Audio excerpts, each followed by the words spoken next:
Tiniyak ng Philippine Consulate General sa Honolulu ang agaran at tuloy-tuloy na pagtulong sa mga pangangailangan ng mga Pilipinong naapektuhan ng pagbaha sa Hawaii.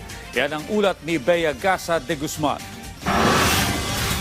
Tinututukan ngayon ng Philippine Consulate General sa Honolulu ang pagpapaabot ng tulong sa mga Pilipinong apektado ng matinding pag-ulan at pagbaha sa Hawaii. Sa panayam ng Radyo Pilipinas World Service, tiniyak ni Consul General Arman Talbo ang patuloy nilang pakikipag-ugnayan sa pamahalaan ng Hawaii upang ilapit ang serbisyo para sa mga apektado ng sakuna. Kasunod ito na mahigit isang linggo ng pag-ulan na nagdulot ng matinding pagbaha at pagguho ng lupa sa Hawaii.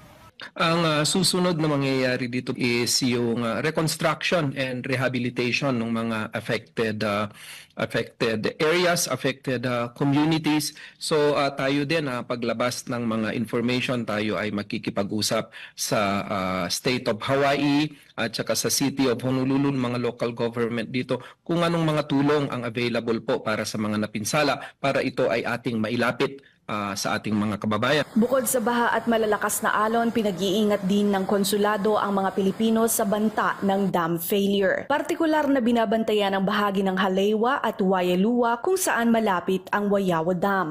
Na-trigger po yung alarm ng mga authorities dito para mag-force evacuation. At ito po ay ipinarating natin sa ating mga kababayan kasi na-monitor natin, Bea, na base sa datos, meron tayong halos kulang-kulang 5,000 kababayan na nandun sa area. Tiniyak naman ni Conjen Talbo na walang Pilipinong naitalang sugatan o namatay sa malakas na pag-ulan sa Hawaii. Sa datos ng pamahalaan ng Hawaii, hindi bababa sa $1 bilyong ang halaga ng pinsala roon, habang umabot naman sa higit 200 katao ang na-rescue. Para sa Integrated State Media, Bea Gaza de Guzman, Radyo Pilipinas, Radyo Publiko.